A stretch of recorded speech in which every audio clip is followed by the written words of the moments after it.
Hey, today I'm talking about a TV show that is not an anime for once. So my wife and I have been watching a lot of reality TV recently and I was getting a bit tired of it. So I said, let's watch something else.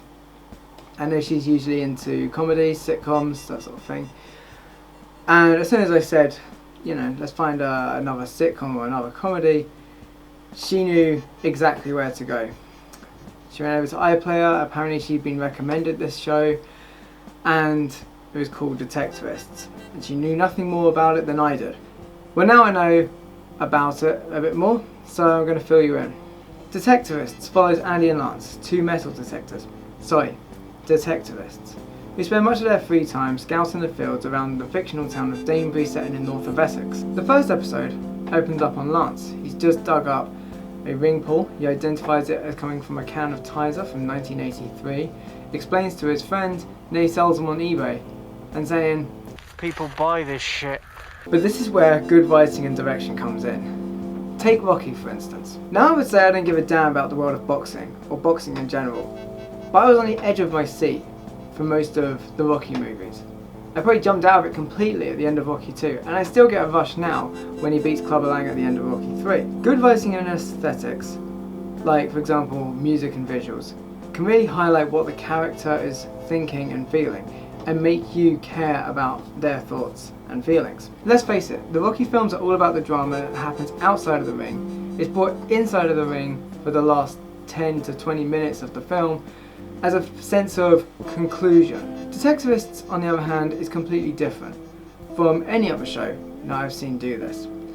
For one thing, I would say half, if not more than half of the show's runtime is set in fields with metal detectorists or people talking about metal detectors. Now, you're going to have to be careful because this is going to be like a Formula One racing car. You're not going to be used to the power. Honestly, look at this ridiculous thing. It does everything for you. Don't feel like you have any control. Hang on. Where do you shovel in the coal? I'm assuming this is steam driven. What's this? You got spoons mode. It's a bit specific, isn't it? Well, not if you're searching in an old cutlery dump, it isn't. It's tedium at its best. You really get a sense of the days and hours that go by between anything interesting actually happening. The main characters belong to a club headed by a retired police officer who delivers sermons and lectures about buttons just for something to do each week at the club. I understood there was going to be a talk about buttons. I'll very happily do a recap. No. Please, no. Everyone in the club understands how ridiculously boring this is, but they go along anyway, because their hobby rarely gets more exciting than that. There's a part where Lance actually says everyone's looking for gold, but it's the one thing that no one admits, both to seem humble and in case they jinx it. Otherwise, the show is just made up of Andy and Lance walking through fields, making witty observations and talking about the last TV show that they watched. On to the general knowledge round. First question. What flightless bird is an unofficial symbol of New Zealand? Matey answers kangaroo. I mean, where do I start? The hobby infects every aspect of their lives, and as the viewer, you get to understand the characters better through the lens of metal detecting.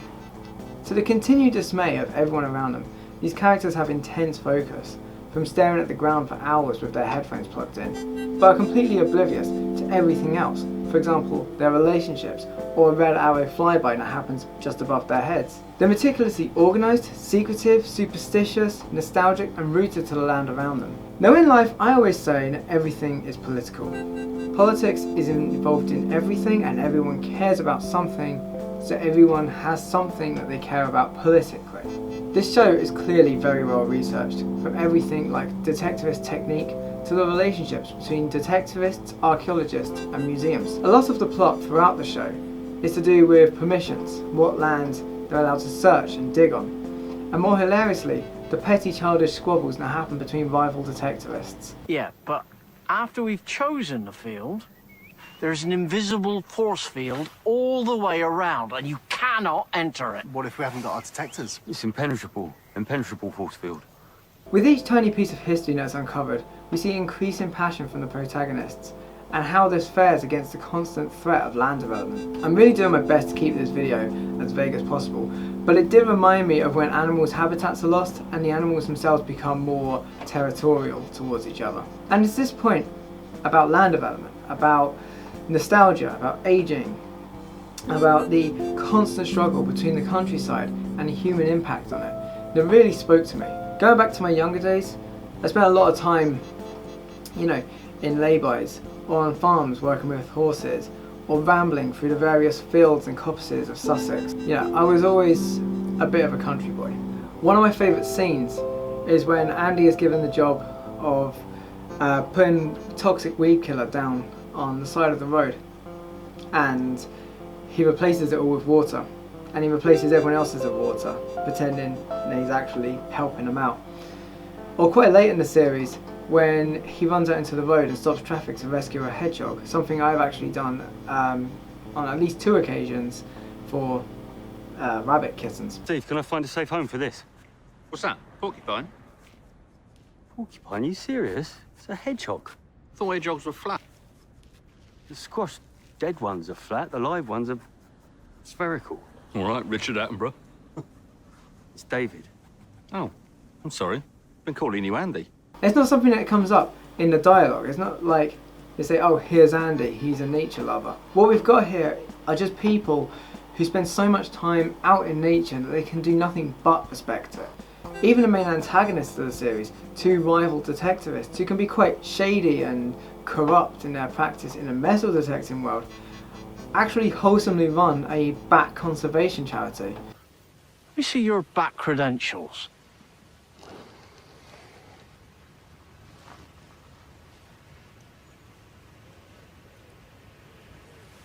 It's genuine. Where's this tree? And all of this shows in the cinematography. The between shots in montages are often of animals like frogs, deer, stag beetles, things like that, all just going about their business. Even the shots of the actors, you know, walking through fields or sitting by a tree are beautiful, with most of the focus going on their surroundings. Like everything else in the show, none of this is overstated. There's little to no camera movement, and when there is camera movement, it's very slow, very gentle. It gives the viewer the time to take it all in, to give them an appreciation of the scale of what these detectives are searching through. But also, I think it invites you to share in the detectivists' respect and love of the nature around them and the slower pace of life. These guys have their routines, they go to work, they do metal detecting until they get bored of it, and then they hit the pub until closing. They visit their club once a week, they do pub quizzes, and occasionally they play folk music. Now, speaking of music, sound of music is obviously something I am going to pay a lot of attention to.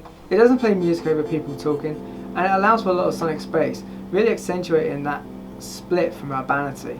But when there is music, the vast majority of it is folky acoustic guitar stuff, written by a man called Johnny Flynn, who also sings in the intro. Given the location and the topic, it manages to come off as authentic, you know, instead of cringy hipster. See, I'm skeptical of English folk music, especially English folk music these days.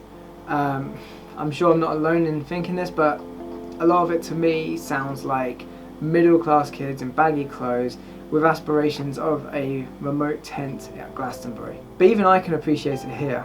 The lyrics to the main theme really fit in with the aspirations, the wholesome aspirations of Andy and Lance. The fingerpicked guitar plays beautifully against the shots I was talking about earlier, and it puts me at ease because it serves as a constant reminder that no matter what else changes in the world, you can always find a little bit of joy in something like an old Matchbox car dug up out of the mud. To be blunt, 2020 has been a really good year for me to find old TV shows that I missed out on before.